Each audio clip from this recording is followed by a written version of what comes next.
তো বন্ধুরা, ভারতের ওপর হামলা হতে না হতে পাল্টা 500-র বেশি খতরনাক প্যারা কমান্ডোদের পাঠিয়ে দিয়েছে ভারত। তো ওদিকে এর মাঝেই সকলকে চমকে ভারতীয় কোর্টের তরফ থেকে ব্যাক টু ব্যাক দুটো আতঙ্কবাদীকে ছেড়ে দেওয়ার নির্দেশ দেয়, যা সরাসরি ভারতের সুরক্ষাকে চ্যালেঞ্জ করছে।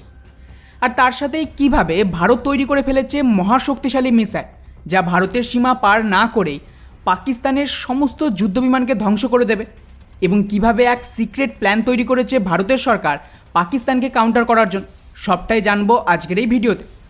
তবে তার আগে অবশ্যই আমাদের চ্যানেলটিকে সাবস্ক্রাইব করে আমাদেরকে সাপোর্ট করবেন। তো বন্ধুরা, আমাদের প্রথম আপডেট রয়েছে দাউদ ইব্রাহিমকে নিয়ে, যেখানে হালেই ভারতের বোম্বাই হাইকোর্টের তরফ থেকে এই দাউদ ইব্রাহিম, যে ভারতের মোস্ট ওয়ান্টেড আতঙ্কবাদী, তার গ্যাংয়ের 2 আতঙ্কবাদীদের ছেড়ে দেওয়ার নির্দেশ দেয়। আশ্চর্যের বিষয় হলো 2022 সালে মহারাষ্ট্রের অ্যান্টি টেররিজম স্কোয়াড ভারতের ইন্টেলিজেন্স এজেন্সির ইনফরমেশনের ওপর বেস করে এই দাউদ আতঙ্কবাদীর 2 গ্যাং মেম্বারকে গ্রেপ্তার করে, এবং এদের ওপর ভারত সরকার ইউএপি এর আন্ডারে কেস করে।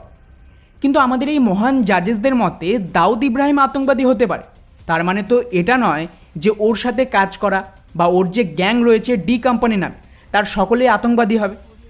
আর এদের কাছ থেকে তো কেবলমাত্র কিছু গাঁজা পাওয়া গেছে, তাই এদেরকে আতঙ্কবাদী বলা যাবে না। এই কারণে মাত্র 50,000 টাকার বিনিময় এই দুজনকে বেল দিয়ে দেয়। মানে জাস্ট ভাবুন, কোর্টের লজিক অনুযায়ী তো তাহলে মাসুদ আজহার যে একটা আতঙ্কবাদী, কিন্তু তার মানে তো এটা নয় যে মাসুদ আজহারের সাথে যারা রয়েছে তাদের গ্যাংয়ে রয়েছে তারাও আতঙ্কবাদী হবে।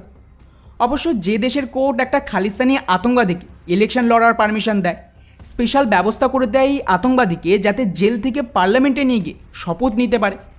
একটা মার্ডারার গাড়ি দিয়ে দুজনকে কুচলে মেরে দেওয়ার পর তাকে দিয়ে কেবলমাত্র এসে লিখিয়ে ছেড়ে দেয় কোর্টের তরফ থেকে। সেখানে দাঁড়িয়ে আপনাদের মনে হয় যে ভারতে কোনো দিন আতঙ্কবাদ আর ক্রাইম মেটানো সম্ভব? আমাদের জুডিশিয়াল সিস্টেম আজকের দিনের সবচেয়ে বড় একটা হাস্যকর বিষয় হয়ে দাঁড়িয়েছে। যাই হোক, এবারে আসে আমাদের নেক্সট আপডেট ইসরায়েলকে নিয়ে, যেখানে ইসরায়েলের বায়ুসেনা ভয়ানক হামলা চালিয়েছে ইয়েমেনের ওপর। ইন্টারেস্টিং ব্যাপার হলো, 2 দিন আগেই হুদি রেবেলস হামাস আতঙ্কবাদীদের সমর্থন ইসরায়েলের যে তেল আবিব শহর রয়েছে তার উপর ড্রোন অ্যাটাক করে, যাতে 1 জন ইসরায়েলি মারা পড়ে আর 10 জন আহত হয়। এমনকি একটা মিসাইলও অ্যাটাক হয়েছিল, কিন্তু সেটা ইসরায়েলের সেনা ঠেকিয়ে দেয়। আর এরপরেই ইসরায়েলের পাল্টা হুমকি আসে যে প্রত্যেক ইসরায়েলির রক্তের দাম দিতেই হবে। ব্যাস, যা কথা তাই কাজ। ইসরায়েলের বায়ুসেনায় হুদি রেবেলসদের মেন গড় ইয়েমেনের পোর্টের ওপর স্ট্রাইক করে। রিপোর্ট অনুযায়ী এই হামলায় কমপক্ষেও 3 জন মারা পড়েছে এবং প্রায় 87 জনের বেশি আহত হয়েছে। এর মধ্যেও কতজন মারা পড়বে তার তো কোনো গ্যারান্টি নেই। আর আমি যেমনটা বলেছিলাম যে সব কিছুই কিন্তু প্রি প্ল্যান, যাতে এই লড়াই ধীরে ধীরে সমস্ত জিহাদি দেশে পৌঁছতে পারে, আর তারই ব্যবস্থা চলছে।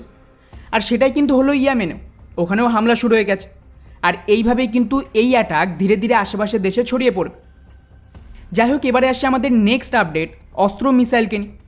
তো বন্ধুরা, ফাইনালি খুবই আনন্দের সাথে জানাচ্ছি যে ভারতের সবচেয়ে শক্তিশালী এয়ার টু এয়ার মিসাইল অস্ত্র মার্ক 3 প্রায় তৈরি হয়ে গেছে। আর এই তথ্য কিন্তু কোনো মিডিয়া রিপোর্ট নয়, বরং ডিআরডিও চিফ নিজে কনফার্ম করেছে, তাই ডাউট থাকার কোনো কথা নয়। ওনার তরফ থেকে তো মিডিয়াকে স্পষ্টভাবে জানিয়ে দিয়েছে যে এই মুহূর্তে ওরা অস্ত্র মার্ক 1, যার রেঞ্জ 110 কিলোমিটার, তাকে সেনাতে সামিল করে দিয়েছে। অস্ত্র মার্ক 2, যার রেঞ্জ 160 কিলোমিটার, এর ফাইনাল টেস্টিং চলছে। এবং অস্ত্র মার্ক 3, যা সবচেয়ে শক্তিশালী এবং 350 কিলোমিটার দূরে শত্রুর যুদ্ধবিমানকে ধ্বংস করতে পারবে, তার ডেভেলপমেন্টও শেষ ধাপে রয়েছে। রিপোর্ট অনুযায়ী না কেবল এই অস্ত্র মিসাইল, বরং তার সাথে এই রুদ্রম 2 অ্যান্টি রেডিয়েশন মিসাইল থেকে শুরু করে সাবমেরিন লঞ্চ ক্রুজ মিসাইল, এমনকি লং রেঞ্জের সার্ফেস টু এয়ার মিসাইল, এই 3টেও কিন্তু এই মুহূর্তে টেস্টিং হচ্ছে।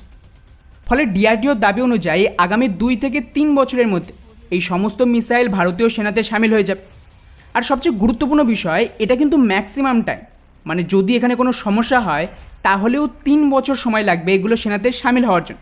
কিন্তু তা না হলে তার আগে, মানে 1 থেকে 1.5 বছরের মধ্যে এর মাস প্রোডাকশান চালু হয়ে যেতে পারে, যেটা সত্যি বিরাট বড় সফলতা ভারতের জন্য।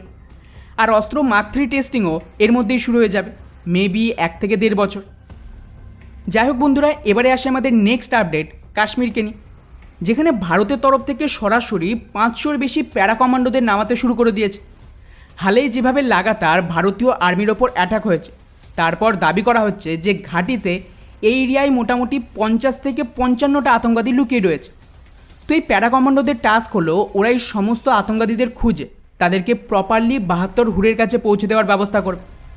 এছাড়াও ভারতের বর্তমান কেন্দ্রীয় মন্ত্রী জিতেন্দ্র সিংয়ের তরফ থেকে তো একটা খুবই গুরুত্বপূর্ণ আপডেট দিয়েছে যে ভারত সরকারের তরফ থেকে কিছু সিক্রেট প্ল্যান তৈরি করা হয়েছে, যেটা এখন পাবলিক করা যাবে না, তবে আগামী কিছুদিনের মধ্যেই তার ঝলক দেখা যাবে।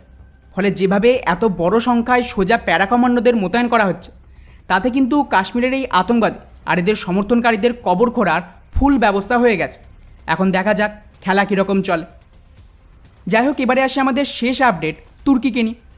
গতকালই আপনাদের আপডেট দিয়েছিলাম যে তুর্কির মিডিয়া এমনটা দাবি করেছিল যে পাকিস্তানের নতুন আব্বুজান আমাদের এই এরদোগান চাচা ভারতের ওপর ব্যান লাগানোর চেষ্টা করছে, যাতে কোনো টার্কিশ কোম্পানি ভারতে তাদের হাতিয়ার এক্সপোর্ট করতে না পারে।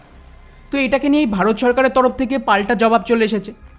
আমাদের বিদেশ মন্ত্রণালয়ের স্পোক পার্সনের দাবি যে এ বিষয়ে আপাতত তুর্কির তরফ থেকে কোনো অফিসিয়াল স্টেটমেন্ট আসেনি, তো এর কোনো ইনফরমেশান নেই। এটা নাকি কেবলই তুর্কির মিডিয়াতে বলা হচ্ছে, কিন্তু আমাদের ধারণা এটা মিস ইনফরমেশন হতে পারে। তবে এর জন্য আপনারা তুর্কির অ্যাম্বাসেডারকে প্রশ্ন করুন, উনি ভালোভাবে জবাব দিতে পারেন।